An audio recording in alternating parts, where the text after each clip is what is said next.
Hello everyone. I know I make my videos sporadic. I don't care about the time of day. I just put it out there. Today I want to talk about this lady who I respect very much. Her name is Anna Breytenbach. She's an animal communicator. I believe in her skills. I think she's very talented at what she does. She communicates with all types of animals, birds, anything. She can tell you what these animals are thinking. I'm going to put the link in the description to this interview. And I suggest you guys, check her out if you haven't already. She's the real deal. I definitely believe she's the real deal. She talks to cougars. She talks to any animal, and she is very much, and she teaches us how to do the same thing she does. This lady was communicating with wild boons, not domesticated boons, wild boons, and they accepted her as part of their tribe,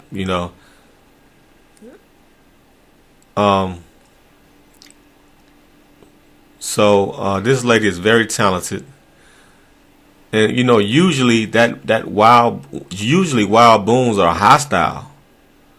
They're not gonna accept a human, but she communicated with them and they accepted her, and that's awesome, man. And so I'm gonna let y'all hear, because here's some of this audio, because we need people like this. If we can learn these type of skills, that would be awesome for us to communicate with these pit bulls and these dogs to see exactly what's going on in their head. But I'm gonna let y'all hear this. Oh, and how she communicates with them. She projects. She puts out a mental image. And it's somehow she says she puts out a mental image, and the animal she's communicating with puts out a mental image that she can pick up on. So I'm just going to let y'all hear some of this, man. It's deep. Yes. And started doing things to make sure the cat felt comfortable, and we've got a very happy family of cats in my brother's home right now. Well, that's fantastic, and that's really the biggest benefit of this communication, is it opens people's hearts and minds to really regarding their animal companions as sentient beings with who they are co-creating a life. And as I mentioned earlier on, it is a two-way communication, so we can just as well send information to the animals. Often a consultation I do will involve reassuring the animals about unfounded fears, or perhaps animals that have been rescued and rehomed still carry a lot of abandonment issues or separation anxiety. We can really reassure. Hold up, and that's the main thing, fear. Fear is very powerful. Fear in the animal world, especially a pit bull, will lead to an attack. And fear in human beings can lead us to do drastic things, and can lead us to attack. You know what I'm saying? Come on. Show them or inform them about how life really is now. If they're about to face lifestyle changes like moving home or across continents, or having a new animal or even human baby introduced to the household, we can prepare. And see, that's another thing with fear. Did you hear what she just said? Preparing the animal, introducing a baby to the household. You see what I'm saying? People don't understand the damn animal, they dangerous ass dogs. So a lot of times, which I personally believe, when these dogs kill babies, when they kill their owners' kids or babies, I think they're killing these babies out of jealousy. For example, the couple that had the pit bull and had the baby, they had the pit bull first, and I see it with my own mother's dog. It's jealous of my kid. because my mom treats it like a child. But when my kid comes over, she gives my kid a lot of attention, and her dog gets jealous and don't like my kid. You know, thank God it's a small dog. You know what I'm saying? I would not go over there if it was a big dog. You know, it's a small dog. It never bit my child. But me and my mom have had very bad arguments about her dog. You know what I'm saying? But the dog does a lot of barking at my child. It won't let my child pet it. So it's jealous, you know. We see that it's jealous of my child. Because my mom is giving my child attention that the dog usually gets. Picking her up, you know, stuff like that. And dogs have emotions. Dogs get jealous like we do. They get scared like we do. They're happy like we are, you know. So they have emotions. All animals have emotions, I believe. Or, well, most animals, I believe, have emotions. Maybe all, you know. But my theory is with this pit bull that killed this baby, the same thing. They saw, okay, they didn't prepare the pit bull that they was having a baby. Prepare or not, I don't trust dogs. If you can't understand what dogs are telling you, I don't trust them. If you can't read dog language, you don't have a history living with dogs, understanding dogs, how they communicate, if they lie or not. I mean, I don't know if a dog will tell a lie or not. You know what I'm saying? I don't know if dogs are deceitful or not. You know, it would take extensive research or have information I trust from someone to tell me these things. But so the pit was jealous of the baby because the parents were putting their attention on the baby. Usually they would give that attention to the pit. So the pit got jealous, wanted the love and attention back it used to get, and figured if I killed a baby, I would get the love and attention I used to get from them before the baby arrived. I was getting all the love and attention. I believe that's why that dog killed that baby. You know? And just listen to this and what she said. Prepare animals for what's coming. So a lot of the consultations are in the behavioral realm with horses and cats and dogs. Another quick example is a dog who suddenly started attacking everyone who came to the home. He was the family dog, but suddenly he attacked the gardener who was there every day, the young nephew who came to visit, delivery people, strangers, and long-term friends.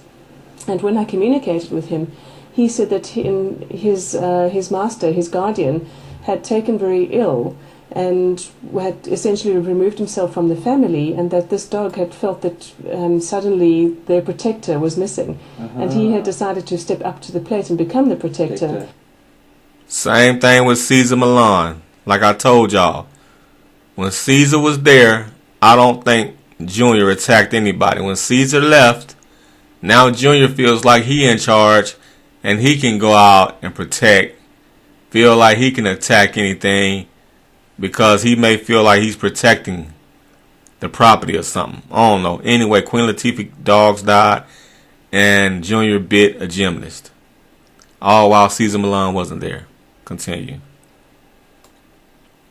See, and this is an example of Caesar. However, that was and this is also an example of Caesar not being responsible, because if you got a smart, intelligent dog, Caesar should know to tell that dog when he leaves not to attack people, not to bite people, not to bite animals.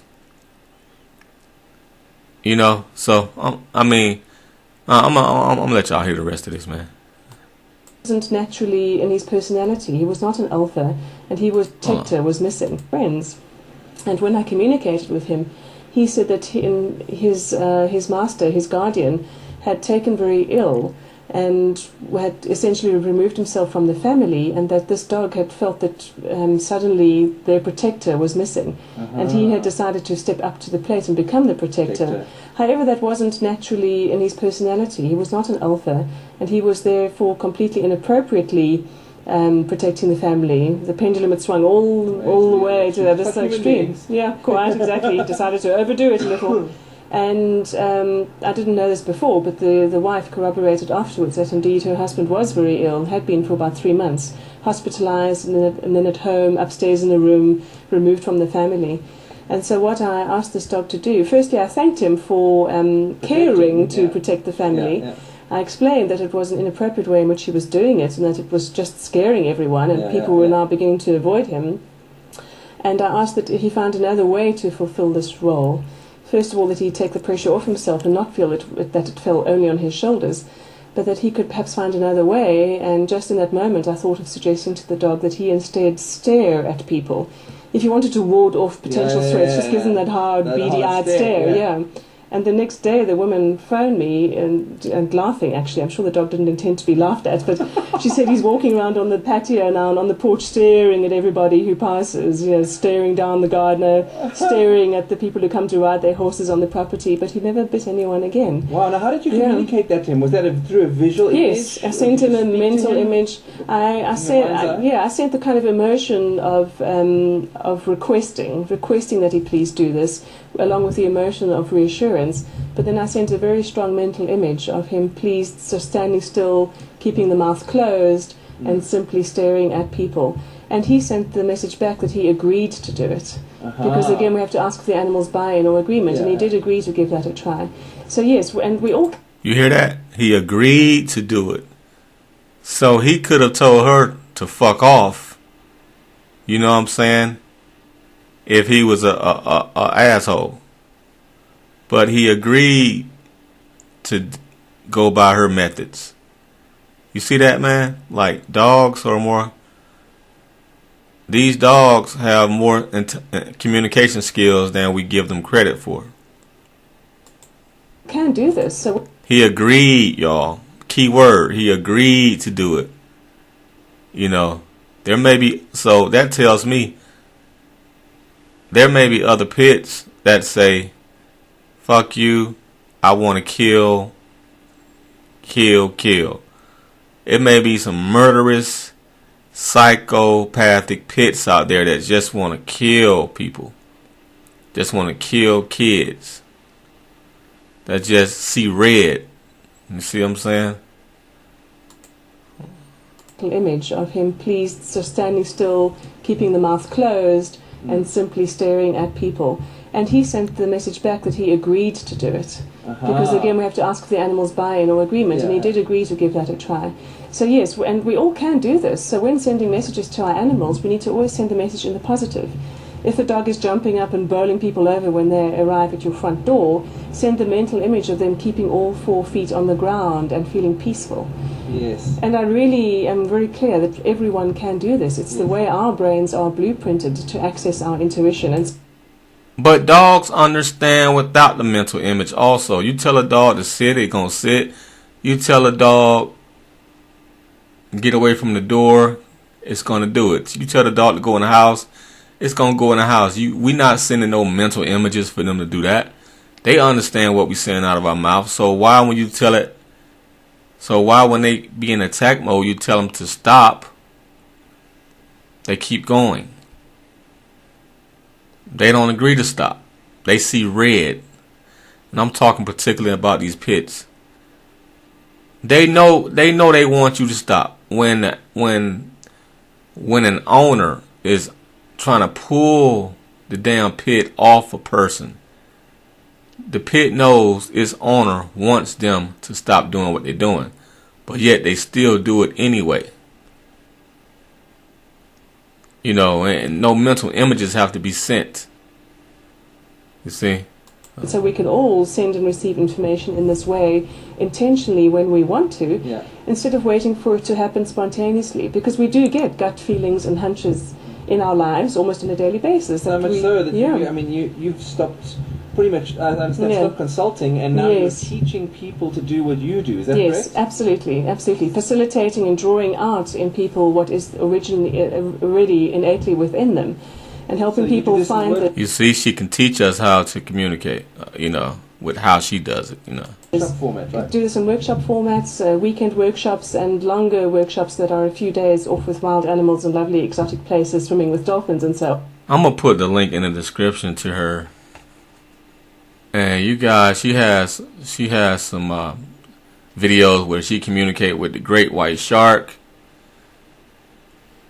She can track animals, communicate with all these wild animals like elephants, cougars. There's one in particular, jaguar, she communicated with called Diablo, that you guys should check out. That's very powerful. And she reassured Diablo. She answered Diablo because Diablo wouldn't let nobody near it. It was mean. It was angry. It wanted to kill everybody.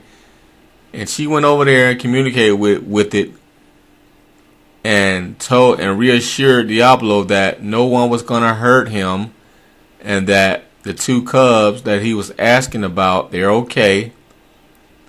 And Diablo changed that day. He came out of his cage. He roamed around the property, and he also communicated with the male trainer verbally. The male trainer was communicating with him verbally, not mentally, and Diablo understood everything he was saying. So I'm saying, when you have a pet or any dog, you can talk to them verbally and they understand. So why can't you tell the dog not to bite anyone? The thing is, verbally, you can tell him that, but if you don't know Anna's techniques, you have no idea of if that dog agrees or not to do what you say. You don't know if that dog respects. You don't know what that dog will probably do what you say, but it probably won't do what your wife says or your kid says. It may not respect them. So I think her talent is very much needed. I think it's a great tool to have. I would like to learn it. I think it could be a great asset. Especially in hearing what the animal is thinking, because that's the most important. We want to know what the animal we have as a pet is really thinking, and she teaches us how to have that knowledge. She teaches us how to have that knowledge. She teaches us how to have that skill. So that's a very vital skill to have. A very important skill she has. She should teach more people. Every pet owner, every person who says they love animals should have these skills that she has, man. And knowing what the animal is thinking, man. An animal communicator. Not just reading body language, but knowing exactly what this damn dog or any other animal is thinking at the moment. Knowing its mindset. Knowing if it just sees red. Asking it why does it attack. Asking it, will you attack my kid? Because I guarantee you, dogs don't look at death like we look at death. They don't even, I don't believe they care about their own lives. They don't think rationally like we do. If a dog kills its own owner, if the dog kills somebody that feeds it and keeps it alive, it's not thinking rational. It doesn't care about its own life like we think it does. We don't know if this thing is psycho or not. So like I said, having her skills, knowing what your dog is thinking every day is very important, especially if you got a bully breed. Then you would know, okay, this dog is motherfucking crazy. I need to get rid of it. It's a ticking time bomb. It talking about when it attacks, it blanks out. It don't. Then cause what if you communicate? If you pick up on her skills, you become very good in what she does, and you pick up and you have a pit, and it's talking about how it loves to attack. It just waits for the right moment, and how it don't mind attacking human beings. That's just the way I am,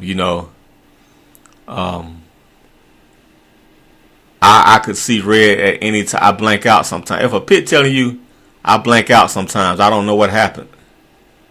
Or he telling you I love to kill. I don't care who I kill. People, animals, it don't matter. And they can be just as calm telling you this.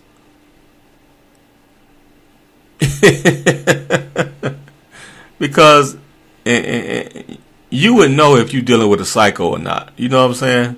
If you have these type of communication skills, you would know if you're dealing with a psycho animal and it needs to be put down. So I suggest every animal lover, dog lover, learn what she has to teach, man.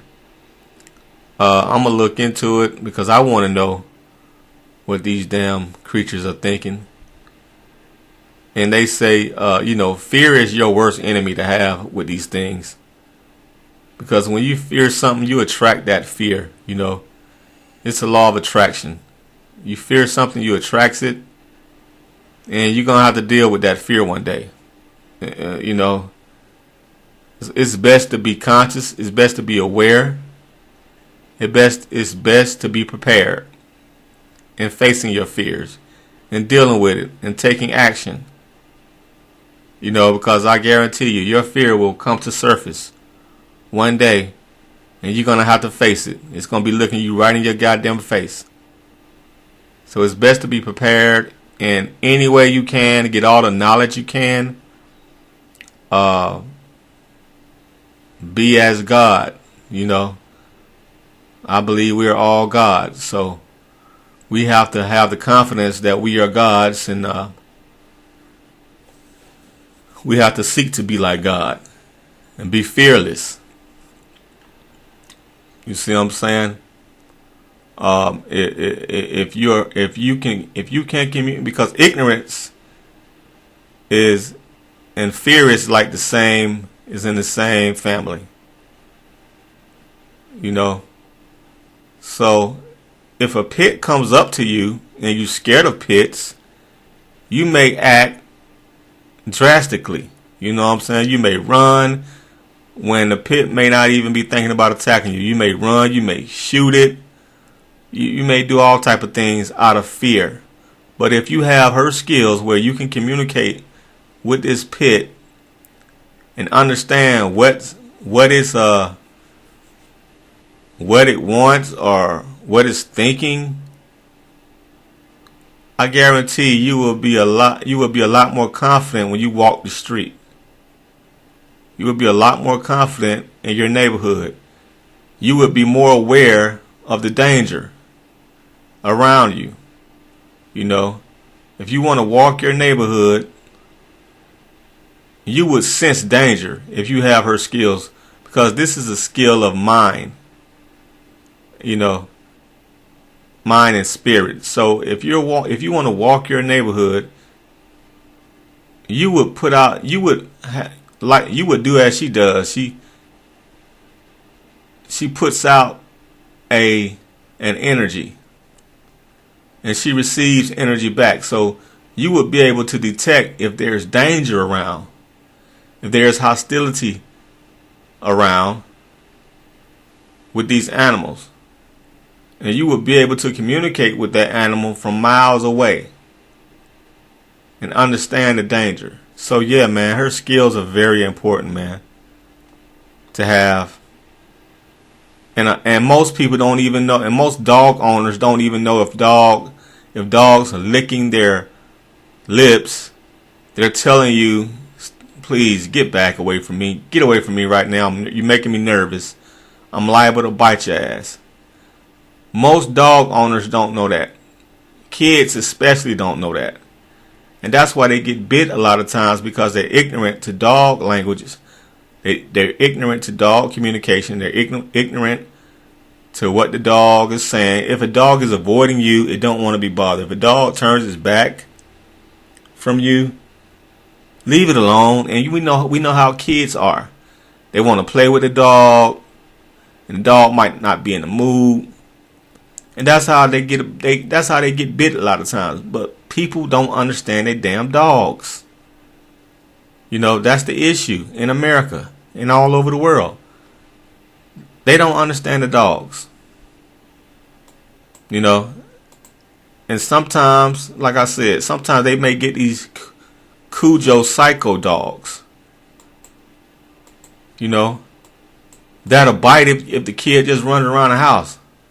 It may set the dog off where he bite, because the dog may be having some type of stress disorder, some type of mental disorder. You never know, man. It's dangerous to have a dog and you don't know what it's thinking. It's dangerous not to understand dogs. It's very dangerous. So that's it for me. Peace. Check her out.